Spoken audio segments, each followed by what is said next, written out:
This is The Wire for 2200 Zulu, November 26th, 2024. Precedence is routine. Information cutoff is 2100. Bottom line up front.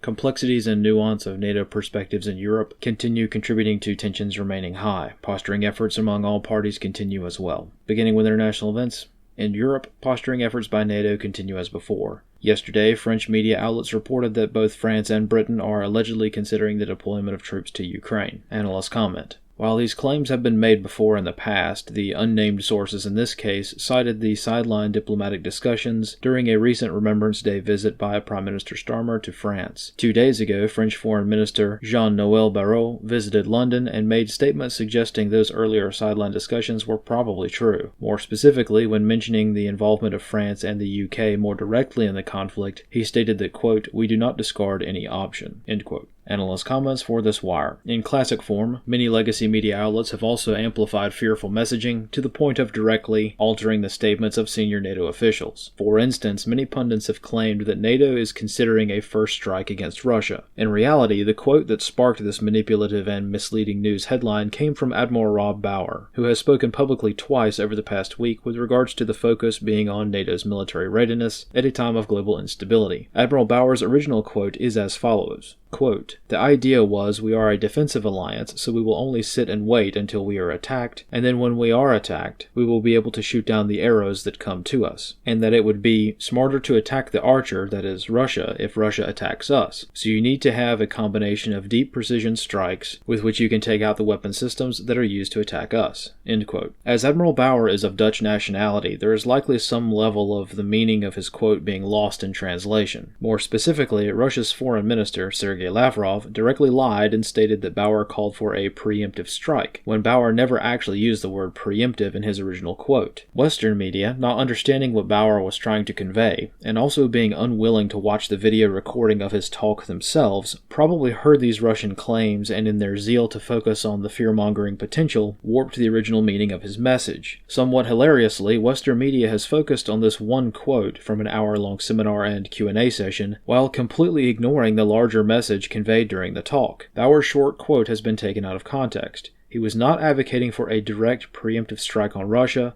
but quite the opposite. In fact, quite literally Bauer's next sentence was, quote, "And because we are a defensive alliance, we will have to take the first blow. So Russia will start the conflict because we are not going to attack Russia out of nothing." End quote. Bauer's overall remarks were exceptionally concerning and very much indicative of NATO driving as fast as possible towards a direct military confrontation with Russia. In effect, this indicates that the media was right, but right for the wrong reasons. In this case, a bit of background knowledge must be understood to properly make decisions based on NATO's perspectives. Much of the consternation around Bauer's statements probably comes from a lack of understanding of how the nuts and bolts of a large-scale combat operation, or LSCO, would actually work out if such a war were to break out between NATO and Russia. Additionally, this somewhat minor quote incident is illustrative of long-standing NATO doctrine that requires a bit more time to explain the nuance of. Bauer, who was responding to a question, probably was referring to the details of what specific things would occur if a state of war were to erupt between NATO and Russia. For instance, the following hypothetical situation might grant some clarity. If a missile site located in southern Russia were to conduct a missile strike on an air defense battery in Poland, but nowhere else, that would probably result in a state of war between Russia and NATO, with Russia throwing the first punch. At that point, once hostilities commence, NATO would be able to conduct strikes at an entirely different point along the front lines before Russia could mobilize.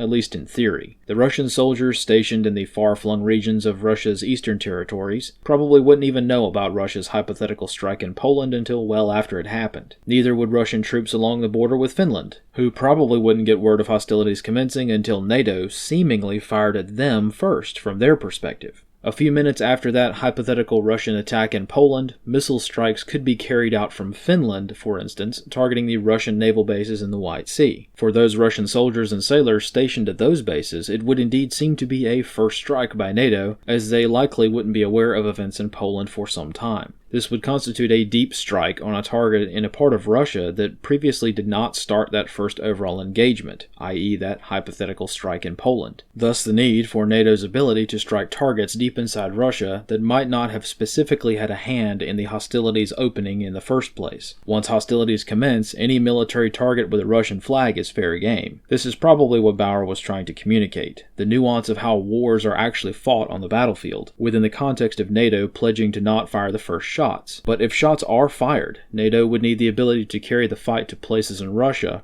that were not involved in firing that first shot themselves. Wars are big, and conflicts almost never stay isolated in one place, where the shooting first started. This hypothetical situation helps us to understand what on the surface looks to be a contradictory statement, and shows that NATO can both be concerned with deep precision strikes in certain locations, but also be committed to not starting the war outright. Once the war has begun, however, NATO likely wants to have the capability to strike targets along a different part of the front than where the war first started. This bit of nuanced context should provide some clarity as to both Bauer's comments and NATO's overall mentality. NATO is very likely seeking to make aggressive moves, but concerning this exact idea, and only this exact idea, Bauer's remarks are not only no departure from the norm, but also a decently good preparation to make, considering NATO's role in the world. This does not make NATO's perspective right, moral, or even good. It merely explains the perspective that is often lost in an age of information manipulation. Somewhat ironically, the initial quote as parroted by pundits was actually one of the more reasonable remarks he made during this talk. He directly denounced NATO having any hand in the war starting due to their actions. He directly stated that NATO didn't expand eastward, and of course spent many minutes advocating for the prolonging of the Ukrainian war. During this 1.25-hour seminar, roughly an hour's worth involved framing NATO's actions as morally superior. Somehow, Bauer also managed to work in lies about the war in the Middle East to a talk on Ukraine, repeating known and confirmed fabrications of the details of that war. But the insinuation that this specific headline making the rounds was an escalatory statement by itself is disingenuous at best. This concludes The Wire for 2200 Zulu, November 26, 2024.